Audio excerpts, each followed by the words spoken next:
Hello hello guys. நான் வந்து இப்போ என்ன பார்க்குறோன்னா, உங்கள் ஓன் யூடியூப் சேனல் எப்படி கொண்டு வரணும்னா, நான் சொல்கிற மாதிரி பண்ணுங்கள். இங்கே இந்த ஏஸ் ஸ்க்ரீன் ரெக்கார்டர் இது ப்ளே ஸ்டோரில் இருக்கும். இப்போ நான் அடித்து பார்க்குறேன் பாருங்கள். இங்கே ஏZ போட்டாலே வந்துடும், ஏஸ் ஸ்க்ரீன் ரெக்கார்டர்.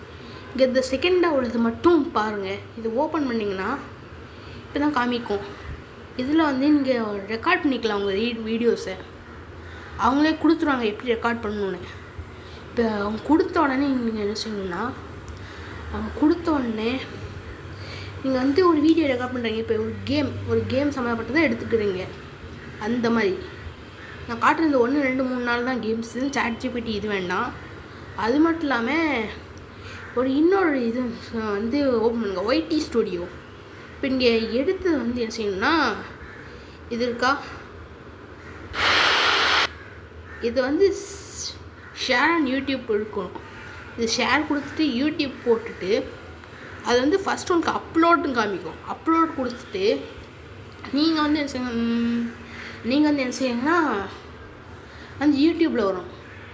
அது மட்டும் இல்லாமல் YT ஸ்டுடியோ என்ன செய்யணும்னா, நீங்கள் இருக்கீங்களே, இப்போ நீங்கள் எடுத்த வீடியோ இருக்கா, அது எல்லாம் இதில் யூடியூப்பில் எவ்வளோ சப்ஸ்கிரைப் வந்துருக்குது, எவ்வளோ வியூஸ், எவ்வளோ பேர் பார்க்குறாங்க அப்படின்னு போட்டிருக்கோம். அது மட்டும் இல்லாமல் இதில் நீங்கள் உங்கள் அக்கௌண்ட்டு மாதிரி போட்டிருக்க அந்த இது லோகோவை ப்ரெஸ் பண்ணிவிட்டு இந்த செட்டிங்ஸ் போய்க்கோங்க. இந்த புஷ் நோட்டிஃபிகேஷன் இருக்கா, அதில் ஆல் அப்படின்னு கொடுத்துக்கோங்க.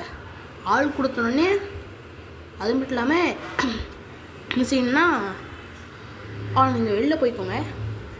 இப்போ போடுங்க. என்னென்னா அந்த புஷ் நோட்டிஃபிகேஷன்ஸில் இந்த ஆல் கமெண்ட்ஸ் இருக்கா, மற்றெல்லாம் ஆனில் இருக்கான்னு பார்த்துக்கோங்க. அதை ஆன் பண்ணிவிட்டு இப்போ தான் மெயின் செட்டிங்ஸுக்கு வரும். இந்த பென்சில் மாதிரி இருக்கிற அந்த ஐக்கான் கிளிக் பண்ணுங்கள். கிளிக் பண்ணிவிட்டு உங்கள் ப்ரொஃபைல் போட்டுட்டு இங்கே லிங்க்ஸ் மேனேஜா மைன்கிராஃப்ட்னு போட்டிருக்கேன்னா, நானும் இதில் போட்டிருக்கேன்னா, ஹேண்டில் ஏற்கனவே அது இருக்கும், உங்கள் இது இருக்கும். அது மட்டும் இல்லாமல் இது கொடுத்துட்டு நீங்கள் முடிஞ்ச அளவுக்கு உங்கள் வியூவர்ஸ் யாராவது கமெண்ட் பண்ணாங்கன்னா அவங்களுக்கு ஒரு ஹார்ட்டாக சென்ட் பண்ண பாருங்கள். அப்போனா யூடியூப் உங்களை நினச்சிப்பாங்க நீங்கள் ஆக்டிவில் தான் இருக்கீங்கன்னு சொல்லிட்டு நிறைய உங்களோட வீடியோ புஷ் பண்ணுவாங்க உங்கள் யூடியூப் சேனலில். அதான் என்ன சொல்கிறேன்னா, அந்த மாதிரி நீங்கள் யூஸ் பண்ணிங்கன்னா, டிப்ஸ் யூஸ் பண்ணிங்கன்னா அவ்வளோதான். நீங்கள் ஈஸியாக ஒரு யூடியூப் சேனல் ஸ்டார்ட் பண்ணலாம். இப்போ நான் ஸ்டார்ட் பண்ணியிருக்கேன். இப்போ நான் அடிக்கிறேன்,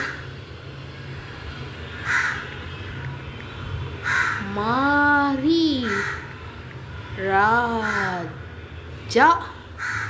ராஜா மைன்கிராஃப்ட். இப்போ இதை சர்ச் பண்ணி பார்த்தேன்னா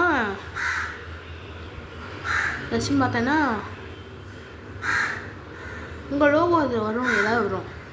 அதில் இருந்துச்சுன்னா இங்கே பாருங்கள், நான் இதுக்கு முன்னாடி போட்ட வீடியோஸ்லாம் உங்களுக்கு போட்ட வீடியோஸ்லாம் வந்துருக்குது. அதனால் நான் சொல்ல டிப்ஸு வெளிப்பட்டிங்கன்னா போதும், நீங்கள் இந்த மாதிரி புதுசாக ஒரு யூடியூப் சேனலை அன்லாக் பண்ணலாம்.